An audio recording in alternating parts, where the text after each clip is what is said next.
Right. Good morning, good evening, good afternoon to you, wherever you are listening and watching us from. My name is Wilhelmina.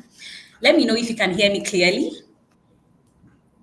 Let me know if you can hear me clearly. If you're joining us, thank you for joining. Let's see where you're joining us from. Just send us something in the chat box. Let's know exactly where you're joining us from, whether you're joining us from Ghana, Uganda, Kenya, any part of the world. Please let us know exactly where you're joining us from. You're most welcome to Her Circles, Empower Her Finances. And this month is Financial Literacy Month. Hey, this month of April is Financial Literacy Month. And as part of the things that we're put in place for Hair Circle, we're having a conversation on finance. I don't know how happy you are, but I am very, very happy and elated to be part of today's session. So if you're hearing us or you just joined us, please let us know where you're joining us from. Send me a message in the chat box and we'll know exactly where you're joining us. If you're on YouTube, if you're on LinkedIn, thank you for joining us. We want to know exactly where you're joining us from before we can start our conversation for today. It is not going to be purely, talking. But in all of my moderation and all facilitation, I see that we have a conversation. We're having a conversation. And so, yes, thank you for joining us from Kenya. Who else was joining us? If you're joining us from Ghana, if you're joining us from Uganda, Kenya, Tanzania, any part of the world, please let us know you're joining us, and then we will kickstart the conversation for today. This month is Financial Literacy Month, and we're trying to understand exactly the finances of us women and how we can, multiply our finances and our investments in us women. So please let us know exactly where you're joining us from, and then we will start. Maybe we can give ourselves some few minutes whilst we do that. But my name is Wilhelmina Annan-NooNoo. Um, I am a business growth and career launchpad strategist based in Ghana here. Right, Sylvia, thank you for joining. Watal, thank you. Rahel, thank you for joining us. Yes. And today we're going to have an interesting conversation about finance. I know a lot of us, are a bit, skeptical and have this jitters in us when we are talking about finances. But believe me, you would leave this conversation or webinar, I would say, having a change of mindset about your finances and your investment. Yes, please. Thank you so much from Uganda. Thank you, thank you, thank you, thank you. So, as I said, my name is Wilhelmina Annan-NooNoo. I work with a company called Match Consult, and we're partnering with Hair Circle to bring you this conversation this evening, this afternoon, this morning. I am the lead consultant for March Consult. Thank you, Christopher. Thank you for joining. I'm the lead consultant for March Consult, and we are partnering with Hair Circle to bring you this conversation or webinar this morning, this afternoon, this evening, where you're joining us from. Thank you to you all for joining us. So we kickstart our conversation. We'd want to understand exactly what Hair Circle is all about. And so Hair Circle is a dynamic community for women to foster their personal and development goals. So if you're a woman, your professional goals, your development goals, your personal goals, yes, Hair Circle is to help you. And we believe that every woman has the potential to thrive if you're equipped with the right resources. Yes. And so at Hair Circle, the hair, that is H, stands for hope, E stands for elevate, and then R stands for resilience. So by the end of this conversation or this webinar, we will empower you to have hope in yourself and your personal development and your career as well. And we will give you the requisite skills or the resources for you to elevate in your personal and professional development goals. And then also for you to be resilient in your finances, in your corporate organization, in your personal job, or in your personal career. So basically, that's what Hair Circle is all about. We bring hope, we elevate you, and we give you the resilience that you need as a woman to be able to elevate in your personal and development goals as well. And so we are saying that join us as Hair Circle. You can join us in our chapters that is in Kenya, Uganda, and Ghana as well. We just recently launched the Ghana branch or the Ghana chapter. So, yes, contact me or slide into my DM if you want to join us from Ghana. Right. And also, Mad Consult is partnering with Hair Circle to bring you this conversation. Now, Mad Consult is a boutique consulting firm for private individuals, public organizations, private organization, and we give you services, we train you, and we give you services in corporate and personal development, brands and marketing strategy. We do HR advisory, we do sales training, we do customers training as well. And so if you want any of our circles, please reach us out or send me a DM and we will get started. If there's anything that your company need in terms of restructuring yourself, training your sales team, having employee productivity training, and all of those things, please send me a DM and let's sit down to really analyze exactly how best we can help you, position your company very, very well. Now, today's conversation, hair circle, empower hair finances, building wealth. I don't know what you have in mind about this conversation, but let me reiterate that this month is Financial Literacy Month. And so we are bringing you this in partnership with March Consult. And I have a very, very resourceful person who, after speaking with us, would realize that indeed you did not, listen to us just like that, but indeed you picked something home and which will help you in your finances and also your investment portfolio. Now, permit me to introduce today's guest who would um, take us through our conversation for today. Now, let me say this. We're giving 3 people the opportunity to have a mentorship session or a one on one session with um, our resource person for today. I would not tell you the criteria in which we do the selection, but just stay glued to us till we finish. And at the end of the day, or at the end of the conversation, we will announce our top 3, and Rita, our resource person for today, would have the opportunity of mentoring you in finances. So let me go straight to our resource person's profile for today. Are we ready? I can see patients here from Ghana. Thank you. Yay. Which country is winning? Is it Ghana or Uganda or Kenya? Which country is winning? Probably we can use that as well and say that, okay, fine, we're looking at the top country that is winning, but we will choose from Ghana, Kenya, and Uganda. But I think we'll be biased and say, can we do all Ghanaian? Can we do all Ghanaian? For the 3, can we do all Ghanaian or? It's okay. Or should we It's ballot? we can ballot. We should ballot. Yeah. Right. Okay. So let me go straight to resource person's profile. Now, Rita um, has been in the finance industry for the past 18 years, and she has, extensive knowledge in investment, data analytics or data, um, and is so much interested in the finances, especially, speaking to women on finance. And so we will go straight to it. I'm trying to pull it, please. Let me pull it up.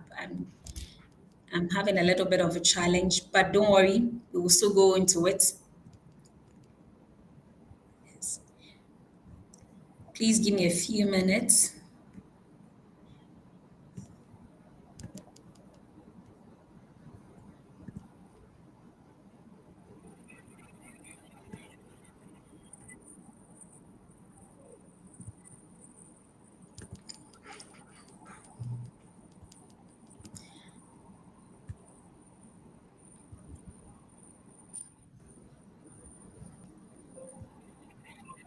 Okay, we're up. Now, Rita, as I said, has executive experience, is a business executive with over 15 years of working experience in UK and Ghana, currently working with Old Mutual Ghana and oversees the strategy, project management, digital, and data analytics portfolio for the business. She is a chartered accountant by profession, a member of the Association of Chartered Accountants, the Institute of Chartered Accountants Ghana, and then also holds a first degree or Bachelor of Commerce degree from the University of Cape Coast. She is a leader who is very passionate about value creation for organizational growth. Her expertise lies in crafting and implementing strategic plans that yield exceptional corporate results and foster organizational excellence. She is a family oriented individual, married, loved to mentor young people, and has deep love for nature. And so that is the profile of a resource person for today. Rita, Hi, Wilmina. you are married, you're Yes, a family oriented person, and you love nature as well. am. And so, if you're a family oriented person, you definitely give us some insight in our investments as family people, and then also investment and finances as single people as well. Abs- And then also nature, when we want to put some money aside for vacation and then all that, have some breath, of fresh air. You would also take us through that. So, Rita, this is Her Circle in partnership with Match Consult, bringing you Hair Power, Empower Hair Finances for our community. Now we've got audience from Ghana, we've got audience from Kenya, we've got audience from Uganda. Right, such a rich profile as well. Sylvia said so. So I will leave you to have that conversation that you'd want to have with us. Please just give us that conversation and just let's enjoy. I mean, finance is a bit of a complex environment, but break it down for us to really understand how best we can, you know, enjoy finances. Please, over to you, Thank you Rita. so much, Wilmina. And in the heart of Accra, sitting right in the heart of Accra. So thank you to everybody who has joined from Hmm. Accra, from Kenya, and from Uganda as well. I really, really do appreciate. And it's a great honor to be part of Hair Circle, supporting the Hair Circle group to mentor and also share my knowledge and views in terms of finances when it comes to finances. I want to start with, and I really want this to be interactive, but I would also like to leave a lot of questions for people to sort of think through. And then if there's anything you want clarity, you can put it in the chat. But before I start with any question, I just want to lay this foundation that in as much as financial freedom is quite relative because it depends on where everybody sits, is actually a state of being able to make choices in life, right? Without being constrained financially, I mean, and be able to pursue your goals or anything that you would want. And I'm sure that if I should ask or say on a scale of 1 to 10, where do you sit in terms of how you think you are financially free? Scale of 1 to 10, with 10 being the highest. I'm sure everybody will find themselves, in quite a range, but it's something that I would like you to put down to say if financial freedom is on a scale of 1 to 10, where do you find yourself? Do you find yourself at a 10, which means you are so free to make choices and you can, do things that you really, really want to do without any much stress, or you are, ranging around 8, 9, 6, or even 4.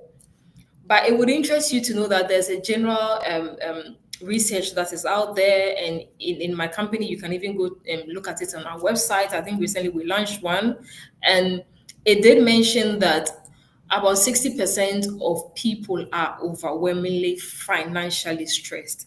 So if you take 10 people, 6 people are financially stressed.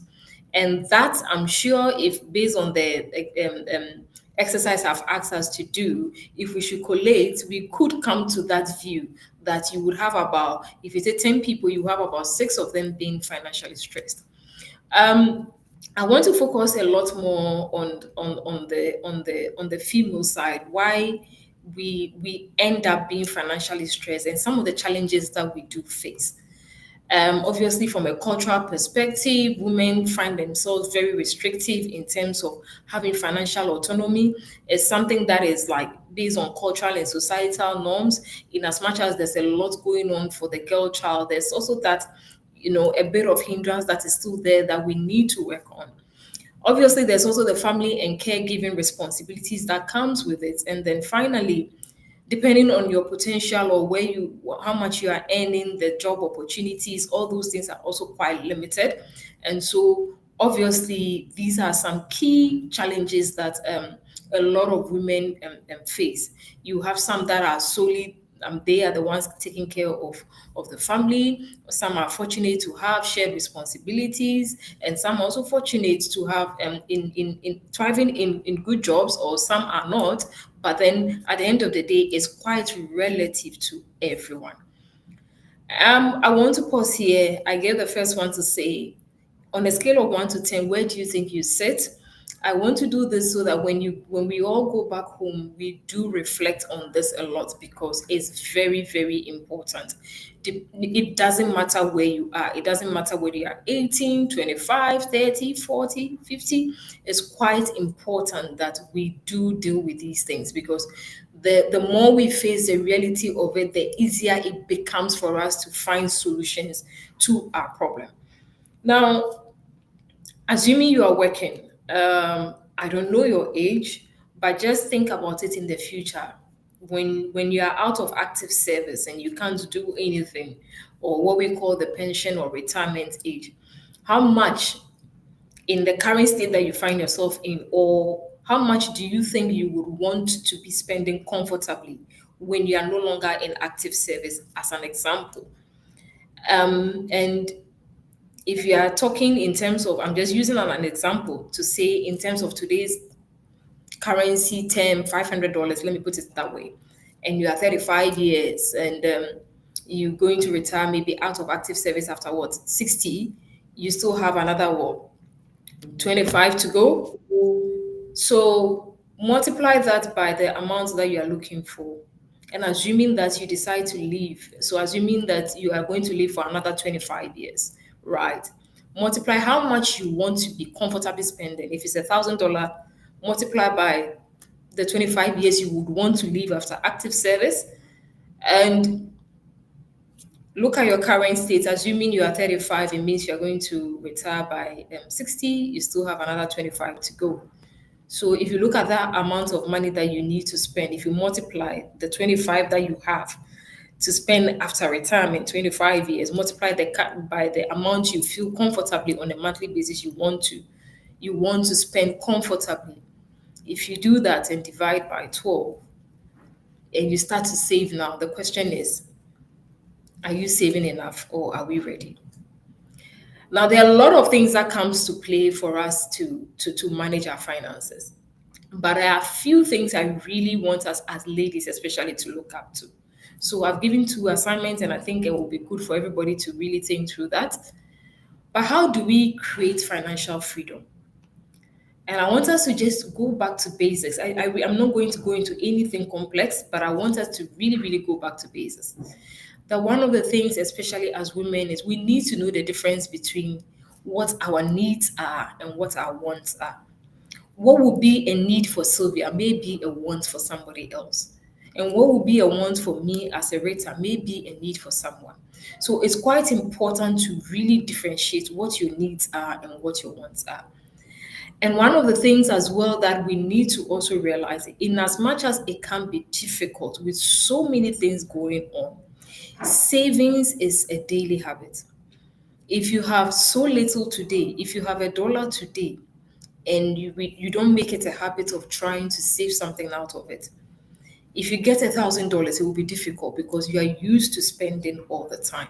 So it's very important that in as much as it's difficult, no matter the situation, no matter the circumstance, we make it a habit to save.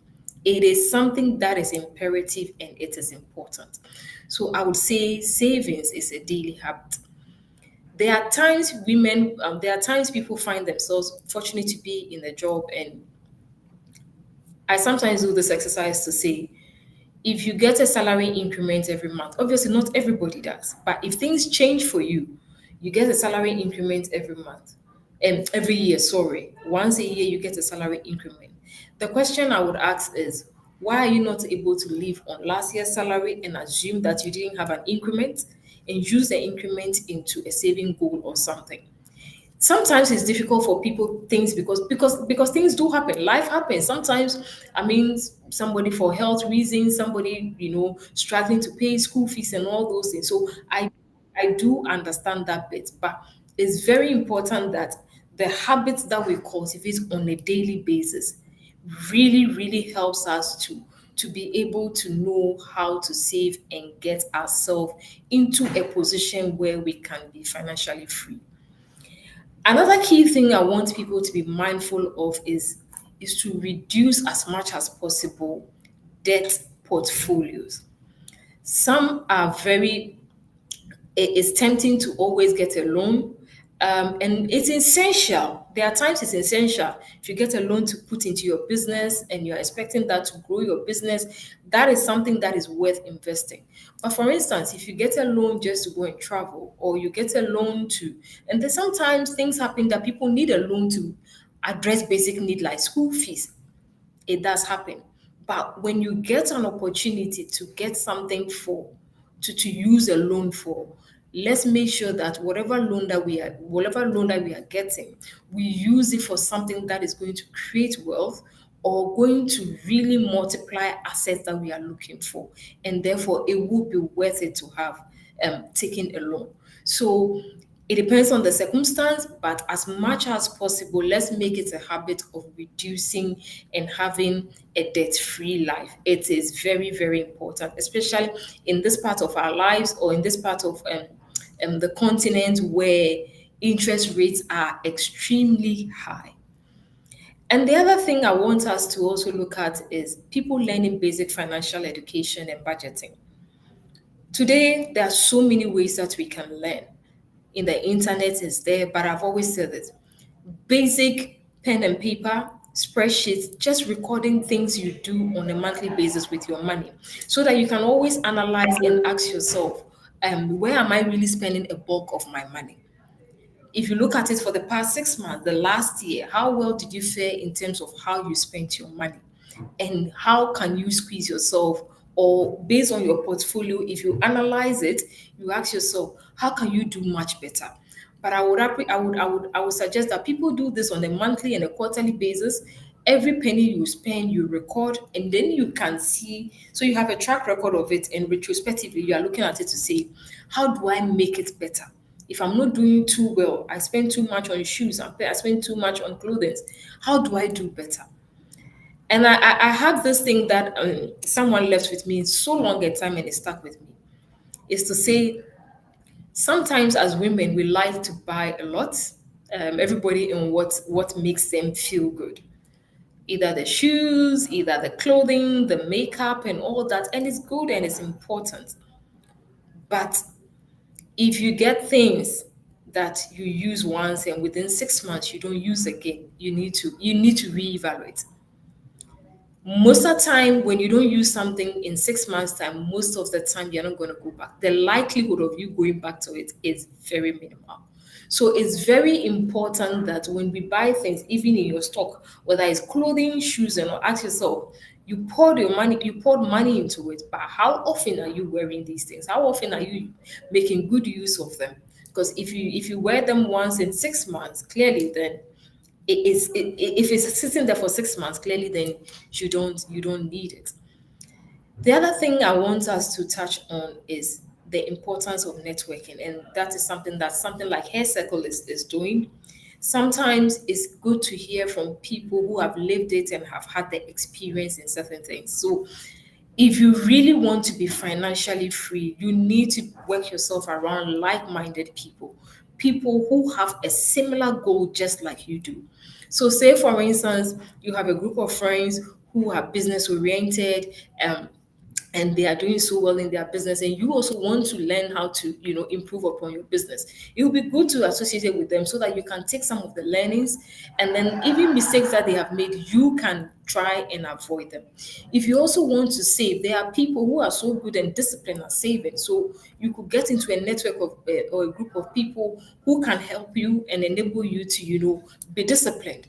And I love this to say, sometimes you just need somebody to tell you as it is. So be frank with yourself and ask yourself, who can be my accountability partner if I struggle in things like this?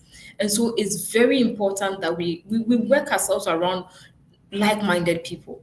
There was a time there was someone who was like, I owe too much. I need to get out of it, but I don't know how to go about it.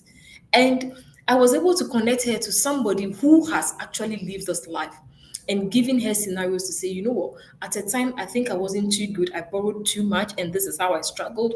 But for the first 6 months, this is what I did. For the next 1 year, this is what I did. And give yourself some time. You can come out of it, and then now you can start to build yourself up. So those are the things that we do need in our lives. The last thing I want to touch on, and I open the floor for conversation, is let's learn to monetize our passion. We can actually go out of active service with our passion, what we love to do. And so there are so many things that God has blessed women with. There are people who can multitask in so many things. If you are good at baking at home for the family, why can't that be a small business for you? If you are good at, doing little clothing for children, your own kids at home, why can't you do something? And then, if you are either at work or at church, any area, anything you are passionate about is something that you can really monetize. And it's something that most of the time blacks don't do well. We like to do things for free and all that, but it is important how you monetize your passion. And the more you are passionate about doing something, you keep evolving and you keep being creative about it, you will realize that you are creating multiple streams of income out of it.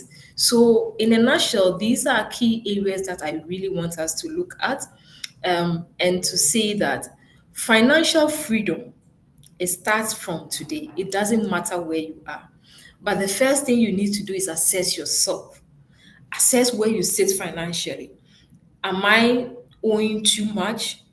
What is the plan to reduce how much I owe people in the next 6 months to 1 year? Am I in a difficult situation where it's just about meeting the basic needs? If that is the case, what can I do differently to be able to improve?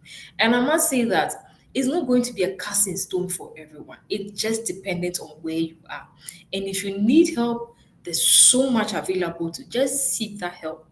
But one thing that as women we need to do in life is make sure that we are living a financially free life, where it means we are okay in a way, we can improve, we can support others, we can grow our passion, and we can also support, others struggling or have been through something that we have been in it as well.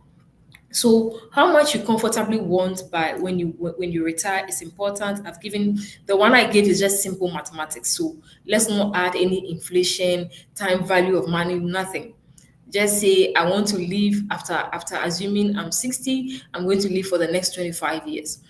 And in that 25 years, at least I should be comfortable with $1,000 a month. Multiply that by those number of years. So how much it tells you how much you need to start saving, especially also dependent on how long you have to go out of active service.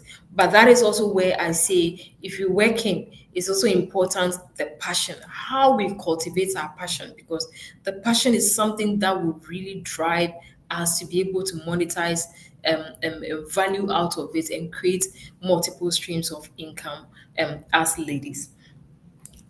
The next thing, go through. So this is the assignment, and I'm hoping people are really taking notes. Go through items that you've bought in the last 6 months to 1 year. Especially for areas you love. Some people love hairstyles. Some people love shoes. They love their shoes. Some people love their dresses and all that. But just take a stock of things you've bought in the last 6 months and 1 year. How often do you use them? And if you can remember how much you spent on them, um, then assess yourself and ask yourself, is it worth it, or do I need to tone down in that area? And then, with savings being a habit, how well have I formed this habit?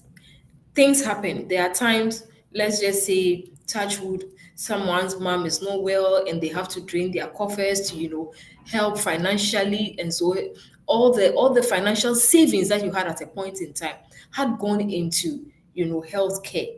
Um, but how do you start all over again? And that is why it's also important to save, because we all don't know what's going to happen tomorrow. So it's very, very important that the savings becomes a habit today, so that tomorrow, should in case you need something, you can go back and say, I actually have a buffer that I can fall on, and this is going to help me to, grow. Then, do you plan for key things that you spend in a year? And when I talk about key things, it's dependent, but some people love to travel. So if I can't afford a travel outside of Ghana, nobody is really forcing me. I can do something, locally. If I can't afford something that I so admire, maybe I plan to, have this number of clothings in a year, 12 in new clothing in a year. Why can't I do six? And the question is, if I save enough for it, then I don't always have to be doing impulse buying. Also, then it means that where you shop, how you do bulk buying and all those things comes into play. Sometimes we don't see these things as, it can be so minute, but the all those little pennies that we put together comes out to be it comes out to be massive at the end of the day. So it's quite important that we learn how to plan for key things that we want in our lives within a year. So a goal-oriented savings, goal-oriented plan of what really beginning of the year, what are some of the things that I really need to plan out of my needs that I need to work towards. And if I don't have the money, what do I do? I'm not going to stress myself. It can't happen this year. Can it happen next year? And those are some of the basic things that I believe we can put in place. So I'm not going to go into the complexity. I just want it to be a daily lifestyle, what we do on a daily basis, to be able to, live a financial free life. So yes, just don't forget, like I mentioned, a research says 60%. So if you assess yourself and you want us to discuss it, it's fine. But I can tell you I'm part of the 60% because I did a skill rating of 1 to 10, and I'm sitting between 6 and 7. And I know why I'm sitting there. There are emergencies that have happened in life that has drained coffers. But again, there's a plan to be back on track, and it is important that that is done. So that's the brief that I have. And Womina, I'm just going to pause here so that we can open up for any conversations. Anybody needs any clarity, any question, and any support, I'm happy to share further.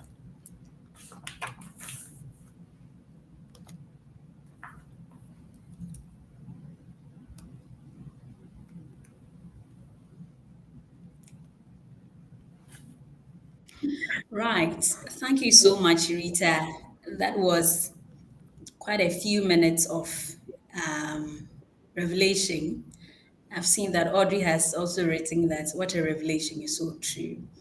I think I picked a few things. Savings is a daily habit, reduce debt portfolio, assess yourself, and then also live a financial free life.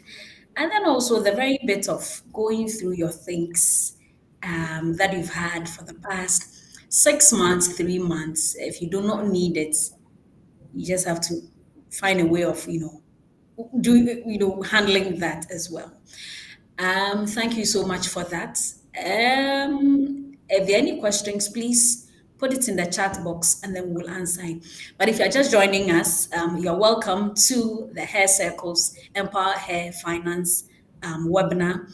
And this month happens to be the Financial Literacy Month. And then Hair Circle is bringing you this webinar in partnership with Mart Consult. My name is Wilhelmina Annan-NooNoo, and we have here our resource person, Rita Korley, who has taken us through some revelations in the past few minutes. I would say probably in the past 20 to 25 minutes, she has been dishing out some revelations to us. If there are any questions, please drop it in the chat box. I will read it for Rita to answer, for us to have, you know, a bit of understanding of where we sit as individuals with our personal finances and then all that. But Rita, I would want to ask, are there any, financial protection mechanisms that we can put in place, that individuals we can put in place to be able to, cap our, spending and all those things? Are there any mechanisms that we can put in place for Yes, that? there are. I've seen a number of people talking around like they will rate themselves around a 4, and I like the honesty because when you are honest with yourself, it helps. So there are quite a number of mechanisms. One of the things that we don't do too well in our part of the world is people don't see insurance as a way to be financially stable. But one thing that insurance does, and I'm just chipping it, and not because I work in an insurance company, but one thing that insurance does is it's not going to make you profitable, but it's also not going to make you worse off, right?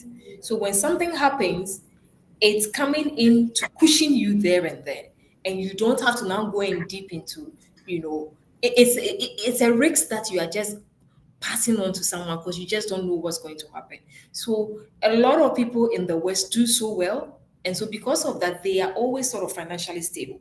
So if you have the means, I would always say that for some key things like home insurance, there are some people, you hear of fire in their homes and all that. But if you have a home insurance for some key content in your house, it does help to protect you. It doesn't mean that it's going to materialize, and that's where people find it as a problem. But at that point in time, you are well secured to be able to minimize that. So that would be one. Two, there are different investment packages for people. There are some that you can force yourself to lock for the next 2 to 3 years that you don't touch, 5 years that you're not going to touch it. And so, because you are locked, my sister did one recently, and all of a sudden she went into some, serious emergency, and she was like, Rita, I can't, I need money, but I can't touch it. And I told her, you know what, it is good. Because the good thing is you will figure it out. She literally just did it and something happened within like 2 3 months, and she's like, oh my goodness. But I'm like, the good thing is because that's another discipline. If it was open, the moment is open, no matter what, you just go in deep. Oh, next time I'm going to try. If you are not disciplined like that and you are like me, just lock it. But then also have one that is for a short-term measure where the things that the day-to-day things that could come in and you're like, let me use this to turn around. I can tell you for a fact, sometimes you can be when you are financially stressed, that's when you realize that just having food for the day is more than enough.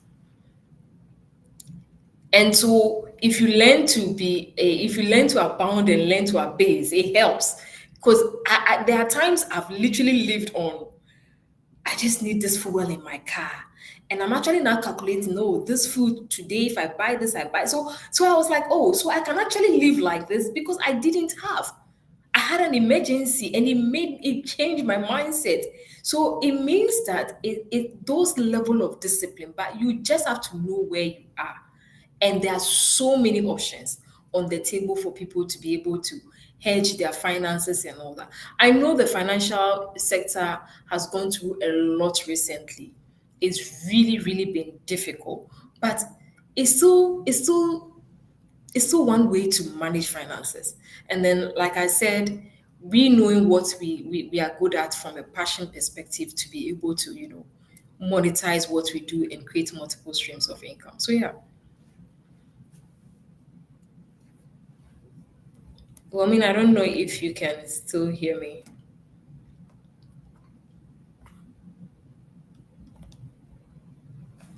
A very good question. What percentage of savings?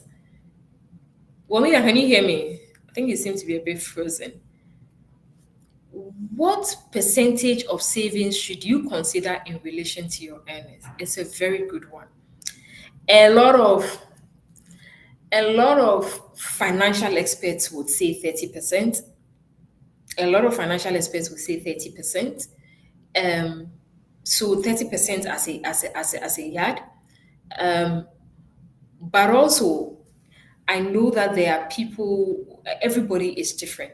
But if you can do 30, it will be good. If you can also do 20, it will be great.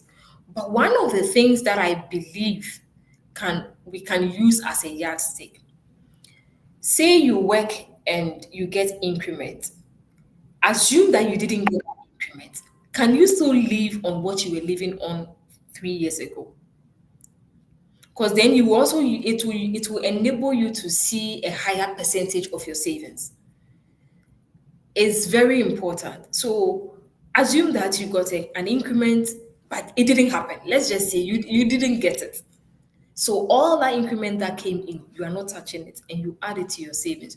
You realize that gradually you'll be increasing your percentage of savings without realizing it. So I would say yes, Rahel, 30%, 20, good.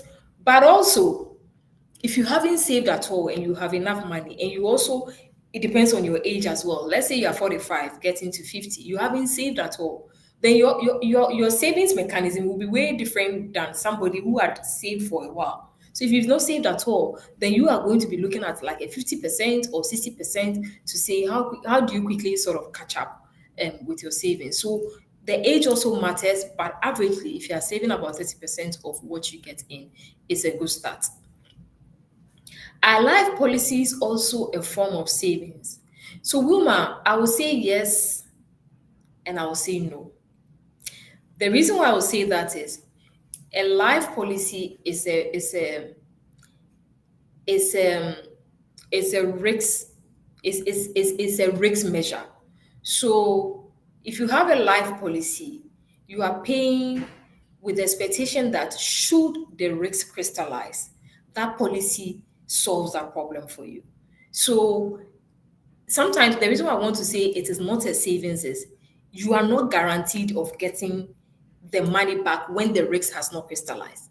It is only when the risk has crystallized that is when that life policy kicks in. But it's also very important because we all don't know tomorrow. Now, let me use an example. Sometimes people travel and they don't realize it. Travel insurance, for instance, is not a big, it's not much, but people don't know. So let's say you travel outside and then something happens to you, and all of a sudden you have to cough out so much money, maybe for medical, for some repatriation or something, but you could have just bought a life policy for a travel policy for just about $50 or $20, right? Compared to the tickets that you bought. Does that mean you're going to get that 20? You will only make use of it when something happens. And it's the same with when you buy a life policy for like a funeral or you are covering your children and all those things. But like I said, that is one way that rich people are able to sustain their wealth because when something happens, they have so much life policies that are able to cover and manage the risks for them. Wilma, I don't know if that is helpful.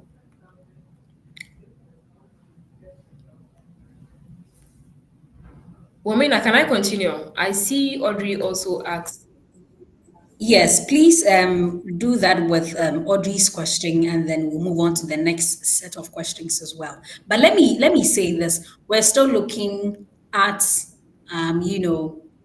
selecting the three people who would have the opportunity of receiving the mentorship from you. So we're not going to spell out the criteria now. After that, after the webinar, we will look at that and then we'll do the selection. Beginning, I was saying that should we do all Ghanaian or pick one Ghana, one Kenya, and one Uganda? Well, that's up to the team for the team to decide on that. But for now, you would want to, tackle Audrey's question, and then we'll also look through and select our best three. Please answer Audrey's question. Thank you. Audrey, thanks for bringing this question out. It's one of the things that drains a lot of us. a lot of us in Africa. How do you say no to family and friends draining you all the time due to your kindness? I think one of the things that I will say is there comes a point in time you need to draw the line in the sand. Reason being, when you are giving people fish all the time, they will never learn how to fish. So when somebody comes to you for the first time and you give him a fish, and they come the second time and you give him the fish, every time they will come knowing that, oh, Audrey will give me a fish. But when they do the first time and they do the second time, the next time, what you can do is help them to fish. So, what do I mean by that? If you are in a position to help somebody start a business, help them start a business and get them the right networking so that they can be independent on themselves. If you do more than twice to people and they are not willing to stand for themselves, then they would always see you as their life support. So that's where you draw the line in the sand. It's very, very important. Now there's something that I encourage people to do, but you only do it also with people who, like I always say, like-minded. So I'm privileged to come from, I have a sibling, four other siblings, so we are five, right? This year, I tasked them based on something that happened in our family to say, you know what, I want us to have this, structure in place for ourselves.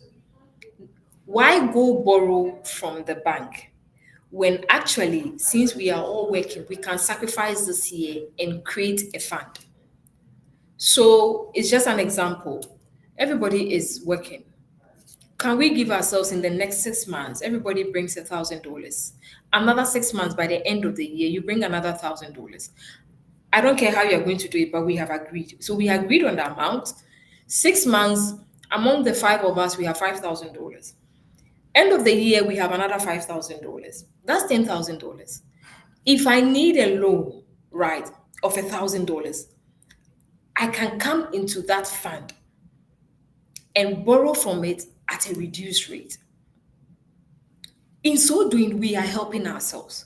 We are also building a fund that can be used to turn into either a business, or it can be turned into supporting parents, health and all those things. So there are many ways you do these things, but like I'm saying, you do it with like-minded people. So that's one of the things that I personally am doing from a family perspective, because I see a lot of, today, I call them shareholders. Every month you are paid. If you don't take care, they even take 10% of your money. Or every time you have money, those people that you're always handing out something. So, depending on the state you find yourself, you need to figure it out. But I would say that once, twice is enough to be kind. The third time, you need to figure out what the person's problem is and see how you can help solve the person's problem. If it is a job, I try to do that all the time. It's not easy though, but you see, if the person is not willing to do even basic things and waiting to sit in an office, then the person is not willing to live a life. If you don't have a job and I manage to get someone's shop to say start from there and let's see how it goes, but you're not comfortable with it, but you're comfortable coming to me for money, then clearly you are not ready.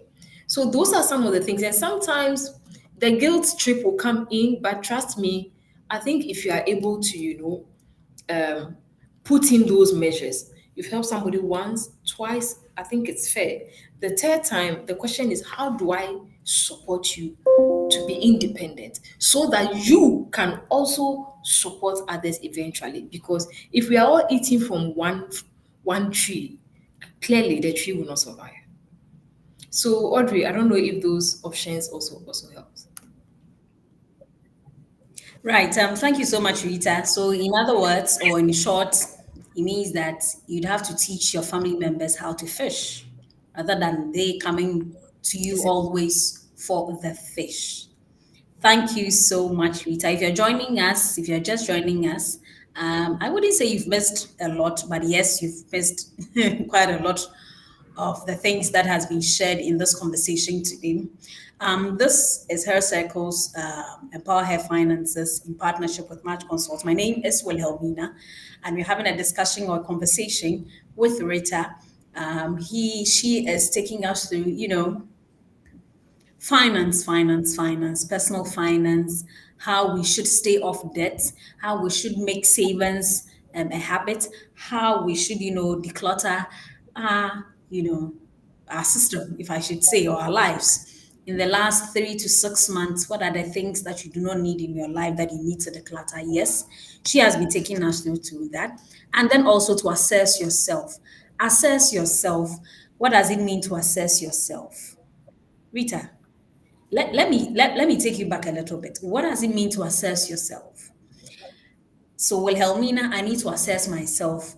Is it based on my finances, or what does it mean to assess myself? Let's do this.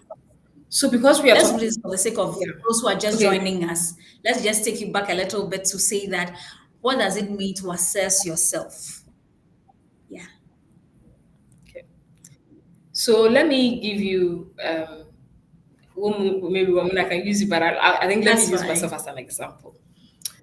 So assess yourself. One way you assess yourself is looking at in the past, like I said, 1 year, 2 years, 3 years, what you use your money for. It's very important. So that's why documenting the things you buy, even if it is a CD, a dollar, just write it down because you are using it's a data you've gathered over a period. So over the past 1 year, 2 years, 3 years, 10% of my money went to food. Okay, this went to this. Okay, this went to that. Okay, this went to this. Okay, this went to that. Now, if I assess myself and I realize that actually every month I'm on social media and I buy every dress, and on an average, my dress is costing me 500 cedis. But 2 years ago, 3 years ago, the dress I bought, I remember so well. I bought a dress for I think a company program, and after that program, I was asking myself, where would I wear this dress? So I quickly went, I said, no, this dress, I need to, because it's expensive, right? So you need to be, I mean, if I don't wear it again, really, there are times, yes, you do that, but when you do it often, it's a problem. And I know I have friends like that. So there are friends I put in check. Some of them are actually like, every month they see something new, shoes they buy. There are some people who are so freaky with shoes, 50 shoes, 20 shoes. I know people like that. But the question is, how many do you wear? When COVID came, where did you go? So all those things are part of the assessment. If in the past, whatever, every time you have to go for a loan to pay off something, the question is, how do you cut off that habit? So now I have assessed myself in the past 3, 4, 5 years. I love to travel. I won't lie to you, I would love to travel. But the ways and means are not there. It's not there. So all my dreams of traveling every year has gradually dwindled down to every 3 years or every 4 years. Why? The economic circumstances change. Things happened in life. I had emergencies and all that. Money went into it. So if I don't have a buffer, on what basis am I going to still live that lifestyle? So that is where then at a point I thought, financially free, I was at a 9. Now I'm at a 6. So for me to bring back my travel, I need to be like at a 9. Then I can comfortably say that every year I will do that. But because I love to travel, the good thing is where I work, I can do some company trips. So when I'm doing a company trip, I just add on. It doesn't cost me much. So that is what I mean by assessing yourself. You don't need to force yourself to do everything that you have promised yourself you need to do if you don't have the means. So cater for the needs. Food is important, water is important, electricity is important, clothing is important. But how many clothing do you need to have in your closet? Because that is a lot of money as well.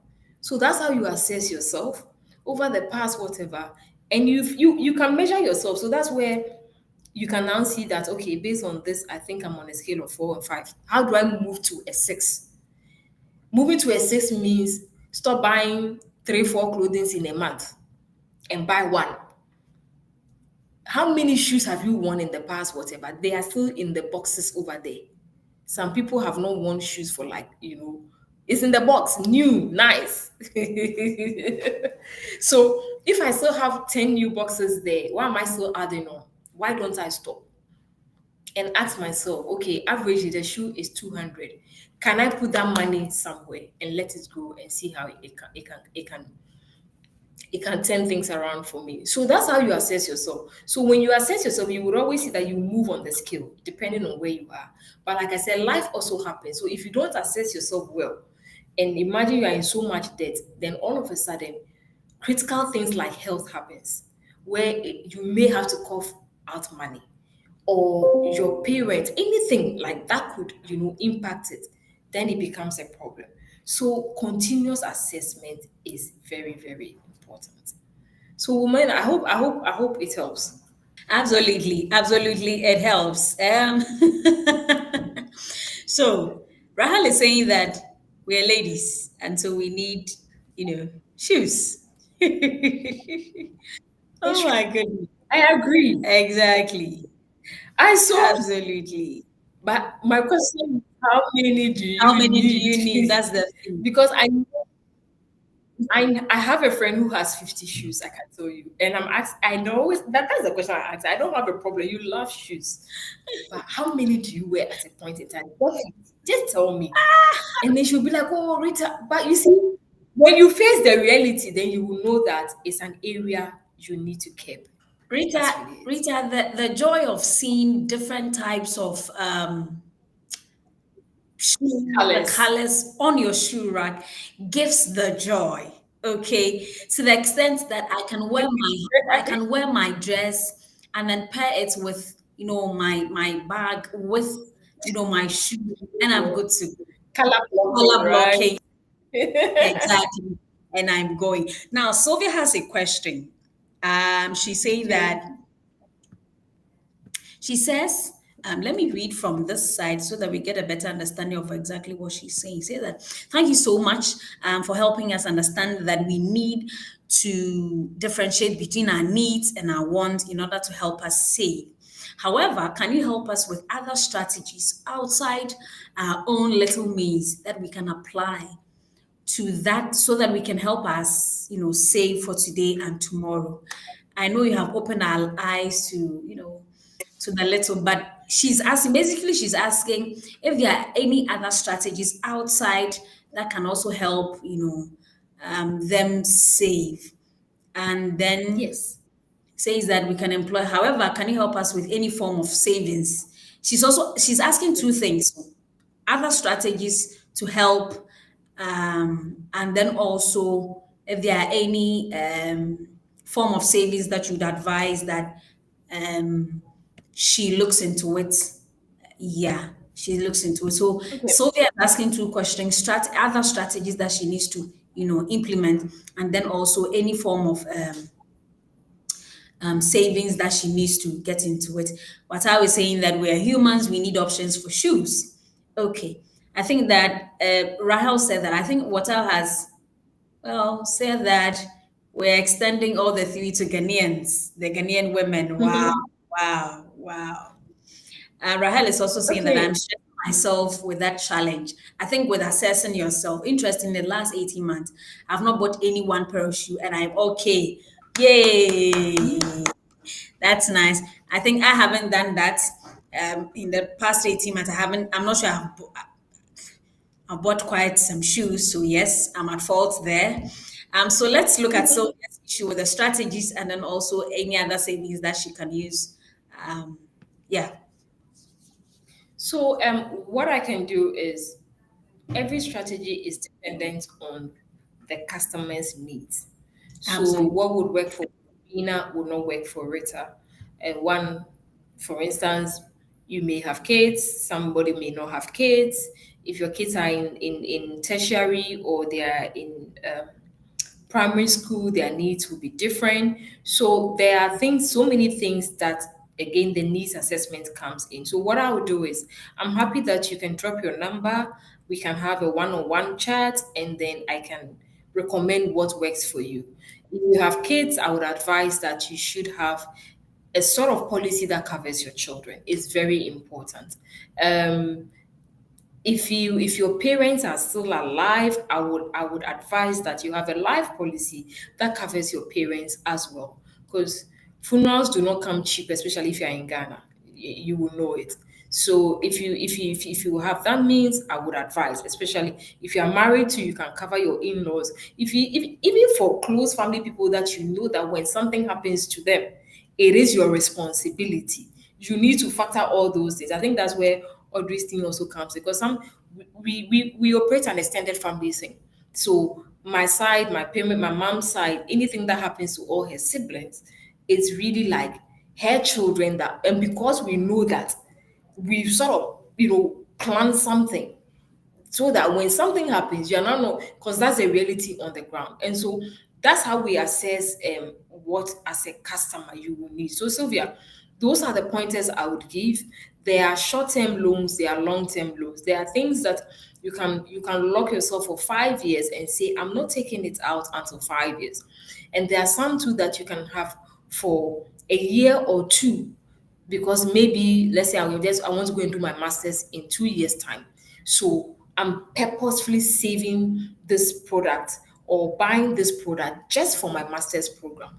That you can also do. So once I know your lifestyle and what is really dear to your heart, we'll be able to couch those solutions for you. But yeah, in this day and age, there are so many ways you can couch some of these things. But make sure you blend um, a life policy and a savings for your portfolio. So please drop your Right. number. We can talk a lot more, and then I can offer Sure. the right step. Sure, Rita. I think we'll end with Godfreda's question saying that, hi, Rita, can you recommend some savings or investment offers from Old Mutual that are beginner friendly or would set us on the right path? So, as a beginner, should want to know what are some of the savings or investment offers from Old Mutual. You would want to take that. Then we would end today's session here, and then I will mention the winners for today's. Yeah, so Yeah, please so I respond think to with me. this is quite similar to Sylvia's own. She did mention it's a beginner, but I don't know your current status. Right. And so when you say a beginner, your age comes in, or how much you earn, the family, and all those things. So what I can do is, Mhm. Correda, I'm happy for you to drop your contact with us, and then I will reach out to you. We'll do a brief needs analysis of who you are, what your needs are, and based on what your needs are, then I would advise on the solution that best fits you. There are some people at their age, even though they've not saved anything, they are like, okay, I just want to do something for my children for now. And then maybe in 3 years down, I will do this and I'll do that and I'll do that. So those are some of the things that you can look at. But yes. Right. Thank you so much, Rita. I've had quite an eye opener. This has been quite an eye opener for me as well, especially with my shoes. I think I need to put a pause on that for some time now. In the next 3 to 6 months, I think I need to put a pause on, my shoes collection. Right. So, Wilhelmina, when you put a pause, right, what you can do is right. when you put a pause, when you Sure. put a pause, all the monies that you would have ideally used for those shoes, put them somewhere and see how much it will come up to Right, in a year right. or two. I'll do this and then get in contact with you and let you know exactly what I have done um, in the second quarter, third, and then the fourth quarter as well. Thank you all so much for joining. Those joining us on LinkedIn and Facebook, thank you so much. This has been Her Circles, Empower Her Finances in partnership with Match Consult. My name is Wilhelmina. As I said, hope Her Circle brings to you three things, that is hope, resilience, and elevate. And I hope that this webinar has given you some form of hope, has elevated your thinking on finances, and has also given you the resilience to be able to put a pause on your spending. Put a pause on your spending. Put a pause on your spending, yes. And also, March Consult is a boutique consulting firm specializing in the areas of career and personal development. We do training, sales training, customer service training, HR advisory, brands, and marketing. If you want to have any of these sessions for your company or for your team, please reach out to me and I will take you through those things. And then we'll get to understand exactly how best we can fit into your company and provide all those services for you to give you quality team, for you to be able to manage your team and also minimize cost, increase value, and increase productivity as well. One question, and then we'll probably end this webinar. How was the session? Just give me one word, type in one word. How was the session? How was the session? Give me one word. So our winners for today, drums rolling, drums rolling. Our winners for today, we have Godfreda, we have Sylvia, and we have Wilma as well. So we have three ladies, Godfreda, Wilma, and Sylvia, who are our winners for today. You have a mentorship session with Rita, and we will reach out to you and give you all the details as to what to do and all that. So give me one word in the comment section. Right. Emilia is saying that thank you, Rita. A very insightful session. How would you describe the session? Just one word. Just one word. How do you think about whatever that was discussed, the conversation and all that? Insightful from Wilma. Thank you very much. Wilma, you are a winner for the mentorship program as well with Rita. Please drop in your details in the chat box. Wilma, Godfreda, and Sylvia, drop in your details. Peace is saying a great session. Thank you, Peace. Please drop in your details, your name, email address, and number for our three winners, Godfreda, Sylvia, and Wilma. We're waiting to see you drop all of your details for the mentorship session. Godfreda, Wilma, and Sylvia, please drop in your details. What are we saying that refreshing? Yay, Wilma, you are a winner. So please drop in your details. Godfreda, if you are still online, please drop in your details. Sylvia, if you are still online, please drop in your details.